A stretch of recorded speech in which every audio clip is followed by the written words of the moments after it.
एथर industries IPO 24 मई को open हो रहा है। ये एक स्पेशलिटी केमिकल कंपनी है और इंडिया में ये इकलौती कंपनी है जो 4-फिनल 3-मेथॉक्सी 2-मिथाइल बेंजोइल क्लोराइड, हम ठीक से इसको बोल भी नहीं पा रहे हैं, और ऐसे 5 डिफरेंट स्पेशलिटी केमिकल बनाती है।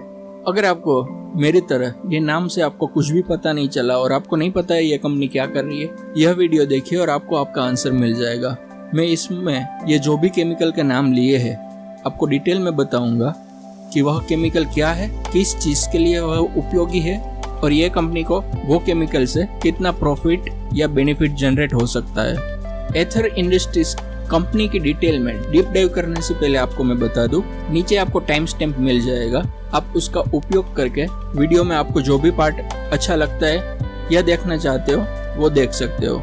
एथर इंडस्ट्रीज यह कंपनी की स्थापना 2013 में हुई थी और इसकी 2 मैन्युफैक्चरिंग साइट सचिन, जो एक सूरत का गांव है गुजरात में, वहां पे है। सबसे पहले हम जान लेते हैं ये कंपनी में किस प्रकार का रिस्क है।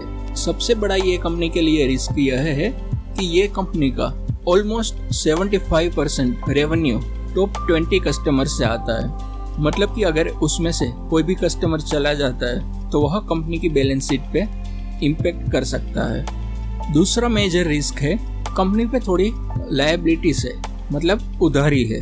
अगर बिजनेस में ग्रोथ नहीं हुआ या रेवेन्यू में कुछ भी डाउनवर्ड हुआ और ये लोग टाइम पे अपनी उधारी चुकता नहीं कर पाए तो वह भी बिजनेस को काफी डीपली इम्पैक्ट कर सकता है। फिर ये लोग बता रहे हैं कि ये कंपनी का जो ग्रोथ है उसमें प्रमोटर, डायरेक्टर और की मैनेजमेंट पर्सन काफी इम्पोर्टेंट रोल प्ले करते हैं कंपनी के ग्रोथ के लिए।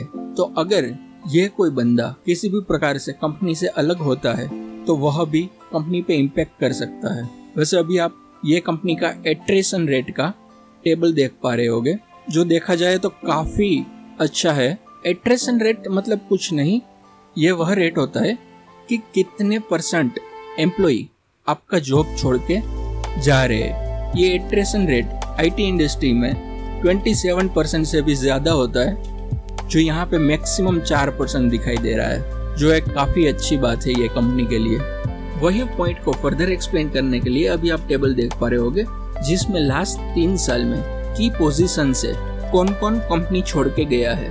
19 में कोई नहीं, 2020 में कोई नहीं, 21 में कंपनी सेक्रेटरी गए थे और 2021 में एक डायरेक्टर गए थे हेल्थ इश्यू की वजह से।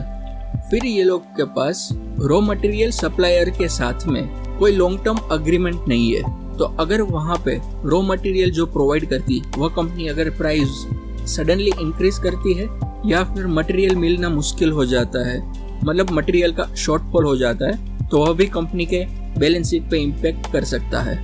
फिर एथर इंडस्ट्री कंपनी पे 3 लिटिगेशन और इसके डायरेक्टर और प्रमोटर दोनों को मिला के 2 लिटिगेशन है, जिसमें अगर वर्डिक्ट ये लोग के खिलाफ आता है तो वह भी बिजनेस पे इम्पैक्ट कर सकता है।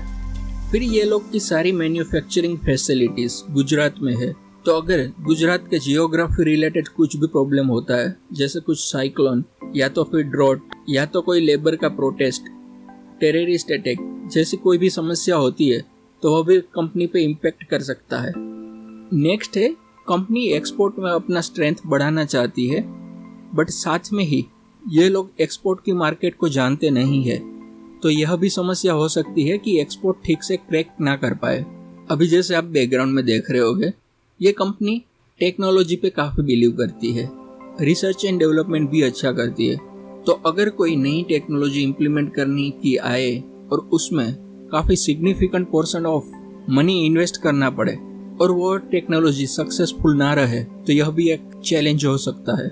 नेक्स्ट ये लोग बता रहे हैं कि पिछले 3 साल में बिजनेस रन करने के लिए हमें काफ़ी मनी की रिक्वायरमेंट हुई है और फ्यूचर में भी यह मनी की रिक्वायरमेंट रहेगी। तो अगर किसी भी प्रकार से ये लोग मनी नहीं जुटा पाए तो वह भी बिजनेस रन करने में और प्रॉफिटेबिलिटी जनरेट करने में इम्पैक्ट कर सकता है। अभी अगर बात करें ये लोग आईपीओ के पैसों का क्या करेंगे, तो आईपीओ से जो पैसा आएगा उसमें से 1379 मिलियन रुपीस की उधारी चुकता करेंगे। फिर 1650 million rupees working capital requirement के लिए यूज होगा और जो बचा हुआ पैसा है वो जनरल कॉर्पोरेट पर्पस में यूज होगा। अभी आप इमेज में देख पा रहे होगे ग्लोबल केमिकल मार्केट 2015 से 2020 तक 3.6% CAGR से ग्रो किया, जो अभी 20 से लेकर 25 तक यह एक्सपेक्टेड है कि 6.2% से ग्रो करेगा, जिसमें कमोडिटी केमिकल, स्पेशलिटी केमिकल और अदर्स शामिल है। अभी आप देख पा रहे होगे ये सारे different type of chemical product है, जैसे API हो गया, agrochemical, fertiliser, textile, personal care ingredients, dyes and pigment जैसे बहुत है, आप देख सकते हो। उसका 2015 to 2020 कितना मार्केट था और 20 to 25 में कितना प्रोजेक्टेड है वो आप देख सकते हो। अभी आप देख सकते हो 2015 to 2020 इंडियन केमिकल मार्केट कितने परसेंटेज से ग्रो हुआ और 20 to 25 में कितना एक्सपेक्टेड है। तो अभी तक 9.8% से 15 to 20 में ग्रो हुआ और 20 to 25 में 12.2% से ग्रो हो सकता है। वैसे वो काफ़ी अच्छा नंबर है। और ये इमेज में आप देख पा रहे होगे रीजन वाइज केमिकल इंडस्ट्री का ग्रोथ। नॉर्थ अमेरिका 2.5%, लेटेम 3%, यूरोप 2.5%, मिया 4.0%, जापान 1.5%, चाइना 7%, इंडिया 11.2% जो हाईएस्ट है।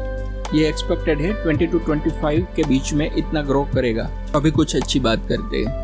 देखिए दोस्तों, इंडिया की अगर आप केमिकल कंपनी लास्ट 2 ईयर में देखोगे तो सारी केमिकल कंपनी ने बहुत ही अच्छा परफॉर्मेंस किया है। चाहे आप अल्काइलामाइन ले लो, दीपक नाइट्रेट ले लो, PI इंडस्ट्री ले लो, GMM फोडलर ले लो, नवीन फ्लोरिन ले लो, लक्ष्मी ऑर्गेनिक ले लो, कोई भी कंपनी ले लो, इसने काफी अच्छा परफॉर्मेंस किया है। और नेक्स्ट 5 to 10 ईयर ये सारी कंपनी अच्छा परफॉर्मेंस करती रहेगी जस्ट बिकॉज ऑफ चाइना +1। क्योंकि अभी रिसेंटली जो कोविड-19 हुआ उससे वर्ल्ड के जितने भी मेजर कंट्री है वो लोग चाहते हैं कि अब वो सप्लाई चाइना से ना ले, और वो लोग जब सप्लाई चाइना से नहीं लेंगे तो उसका अल्टरनेट है इंडिया।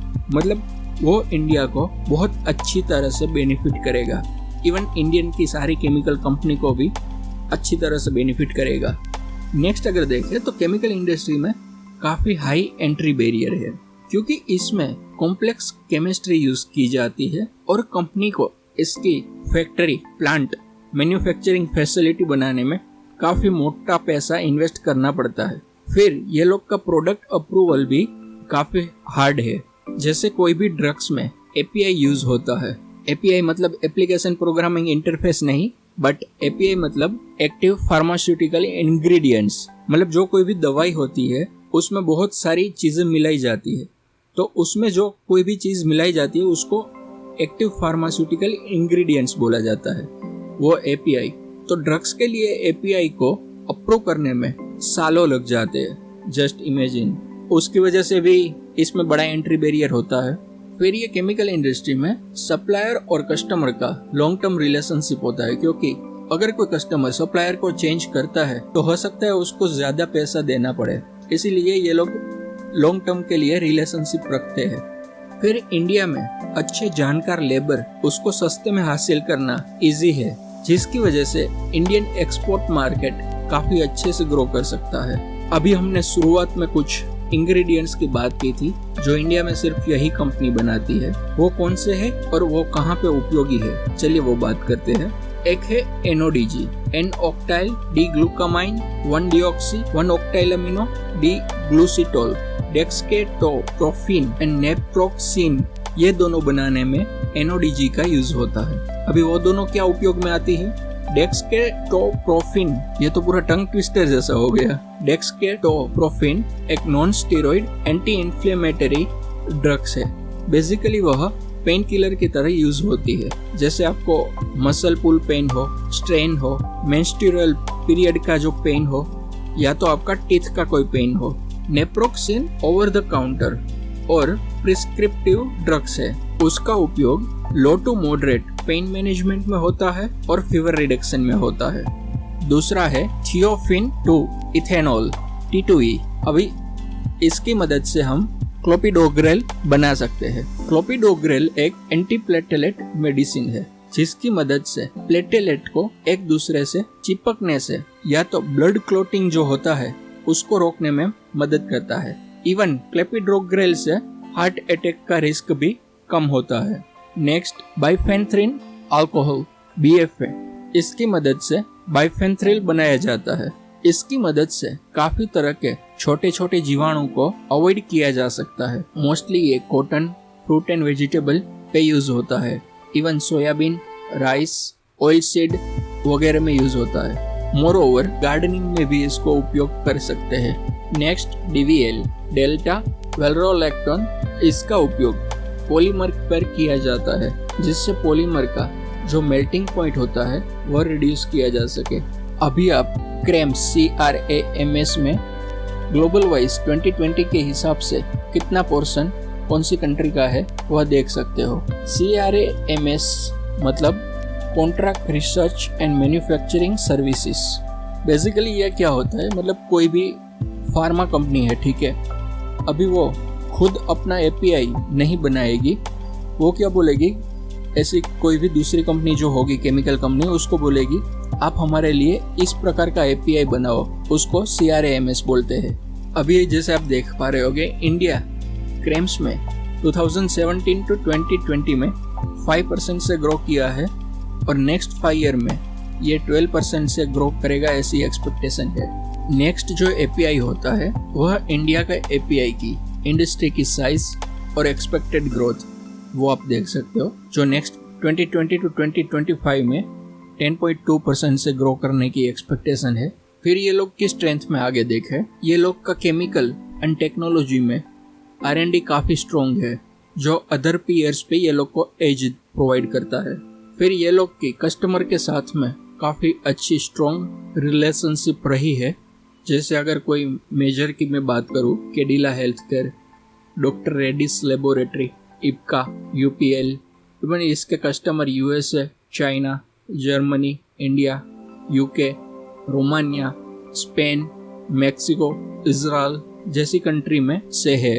नेक्स्ट, ये लोग काफ़ी डिफरेंट प्रकार की प्रोडक्ट बनाते हैं। फिर ये लोग का business model large scale manufacturing पे फोकस करता है और क्रेम्स एंड कॉन्ट्रैक्ट मैन्युफैक्चरिंग में भी अच्छा है।